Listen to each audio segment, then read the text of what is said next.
India plus media news में स्वागत है आप सभी का। स्लग प्रख्यात साहित्यकार साबिर हुसैन के जन्मोत्सव के अवसर पर 72वीं जयंती समारोह का हुआ आयोजन। साहित्यकार साबिर हुसैन के सुपुत्र फारूक व आसिफ को किया गया सम्मानित। लखीमपुर खीरी जिले के पलिया तहसील निवासी गुदड़ी के लाल प्रख्यात बाल साहित्यकार व कथाकार स्व साबिर हुसैन की 72वीं जयंती के अवसर पर पलियाट समिति की ओर से पलिया के संपूर्णांग नगर रोड स्थित पलिया मोंटेसरी स्कूल प्रख्यात साहित्यकार साबिर हुसैन का 72वां जन्मोत्सव हर्षोल्लास से मनाया गया। कार्यक्रम का संचालन फुरकान अंसारी ने किया। कार्यक्रम में पलियाट समिति के अध्यक्ष अनूप गुप्ता ने कहा कि जब उनको जानकारी हुई कि भारतेदु हरिश्चंद्र पुरस्कार से सम्मानित एक ऐसा साहित्यकार पलिया की सरजमी पर रह रहा है जिसकी उन्हें जानकारी नहीं थी, आज उन्हें गर्व महसूस हो रहा है कि भारतेदु हरिश्चंद्र जैसे सम्मान पाने वाले चुनिंदा लोगों में शामिल हमारे पलिया की सरजमी पर भी मौजूद थे और वह ऐसे साहित्यकार थे जिन्होंने हर विधा में लिखा है। बाल कहानियों से लेकर प्रौढ़ कथाएं भी उन्होंने काफी संख्या में लिखी है। ये हमारे पलिया के लिए गौरव की बात है। इसके अलावा साहित्यकार ओम प्रकाश सुमन ने कहा, साहित्य के सच्चे सेवक साबिर हुसैन थे। लखीमपुर से आए चर्चित लघु कथाकार सुरेश सौरभ ने कहा, साबिर हुसैन जी एक कालजयी रचनाकार थे। उन्होंने बच्चों के लिए बड़ों के लिए खूब लिखा। वह अपने समय की प्रतिष्ठित पत्र पत्रिकाओं में निरंतर छपते रहे। साबिर हुसैन की कहानियां समाज और देश के लिए एक धरोहर के रूप में है। वहीं पत्रकार विश्वकांत त्रिपाठी ने कहा, स्वर्गीय साबिर हुसैन जी का साहित्य हमेशा अमर रहेगा। उन्होंने जो भी लिखा है वह प्रशंसा योग्य है और उनका साहित्य ऐसा है, अगर आप अपने जीवन में उतार लेंगे तो जीवन का उद्धार हो जाएगा।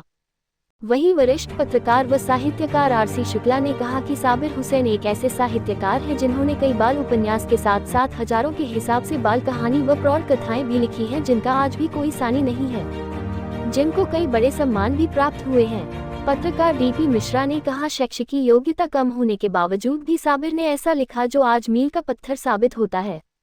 डॉक्टर फजल अहमद ने कहा, साबिर साहब की रचनाएं बच्चों के भविष्य निर्माण में सहायक हैं। वही कार्यक्रम में मुबीन अहमद ने साहित्यकार साबिर हुसैन के बारे में जानकारी देते हुए अपनी कौमी एकता पर एक रचना भी सुनाई। उन्होंने कहा, तुम चाह कर भी नफरत का बीज बो नहीं सकते, दुश्मन हो मसीहा तुम कभी हो नहीं सकते, पहचान मोहब्बत की कभी खो नहीं सकते, हिंदू व मुसलमान कभी जुदा हो नहीं सकते।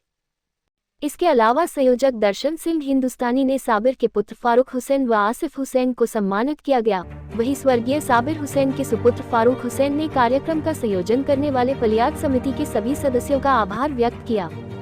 वहीं लखीमपुर से आए साहित्यकार सुरेश सौरभ को भी सम्मानित किया गया। कार्यक्रम में श्याम आनंद, समाज सेवी आलोक मिश्रा, समाज सेवी व भाजपा नेता रवि गुप्ता, विद्यालय की प्रिंसिपल रत्ना बाजपेयी ने भी अपना वक्तव्य दिया। कार्यक्रम में लक्ष्मी नारायण गुप्ता, धर्मेंद्र सिंह अरोड़ा उर्फ बिट्टू, दाऊद अहमद, शिवम, वरिष्ठ पत्रकार विष्णु गुप्ता, वरिष्ठ पत्रकार महबूब आलम, अनूप भास्कर, शाहनवाज गौरी, जाबिर अंसारी सहित बहुत से पत्रकार व विद्यालय के छात्र छात्राएं मौजूद रहे। दूसरे के हमें सहारे, आंगन में झूमते हैं सभी चांद सितारे और दामन में लिए हैं सभी बादलों की बहारें। ना जाने किसने डाल दी रिश्तों में दरारें, ना जाने किसने डाल दी रिश्तों में दरारें। हम भाई हैं, भाई से खफा हो नहीं सकते, हिंदू व मुसलमान जुदा हो नहीं सकते।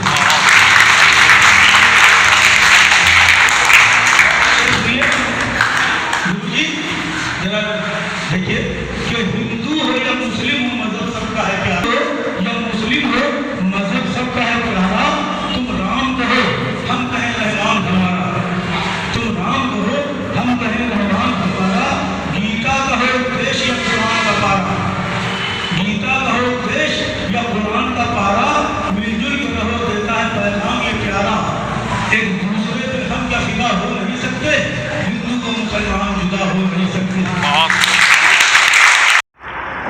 लेखन में मुझे लगभग 25 वर्ष हो गए और साबिर साहब को पढ़ के भी बहुत कुछ सीखा, उनका साहित्य का हुआ।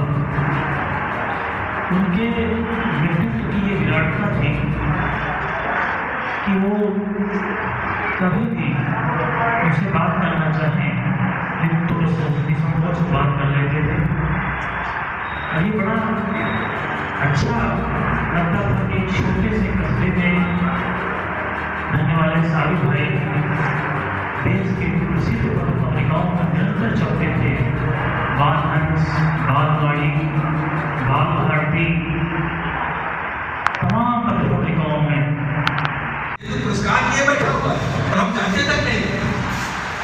फर्ज बनता है कि हम कम से कम बलिया के सारे स्कूलों में एक ऐसे कार्यक्रम करें और जागरूक करें अपनी जनता को, अपने स्टाफ, अपने क्षेत्र में सभी बच्चों को कि हमारे नीचे एक कलाकार, एक साहित्यकार इस ऊंचाई पे पहुंचे हुए हैं जिसमें लोगों का रश होता है। शायद पूरे हिंदुस्तान में 10-15 लोग होंगे वैसा, और उनमें से एक हमारे हम लोगों को बहुत गर्व होना चाहिए। हमें उनकी विरासत को आगे बढ़ाने की कोशिश करनी चाहिए। हमारे निमित्त में पत्रकार लोग हैं, बहुत बुजुर्ग हैं, बहुत समझदार हैं, बहुत लेखक भी हैं। हमारे बीच सेक्रेटरी शुक्ला जी, सिमरन सिंह साहब, भाई साहब सुमन जी, इन्होंने भी बहुत लेखन का कार्य किया है, साहित्य की में काफ़ी आगे बढ़े हैं। पहले तो मैं इस आयोजन के लिए, इस कार्यक्रम के लिए बहुत बहुत धन्यवाद देना चाहूँगा अपने भाई दर्शन सिंह जी को और बलियाड समिति संस्था को, जिन्होंने इतना मेला सिंह चौराहे के पास जहाँ पर विशाल ज्वेलर्स है, वहाँ पे खोखा रखा हुआ था और उस खोखे पर कॉस्मेटिक के सामान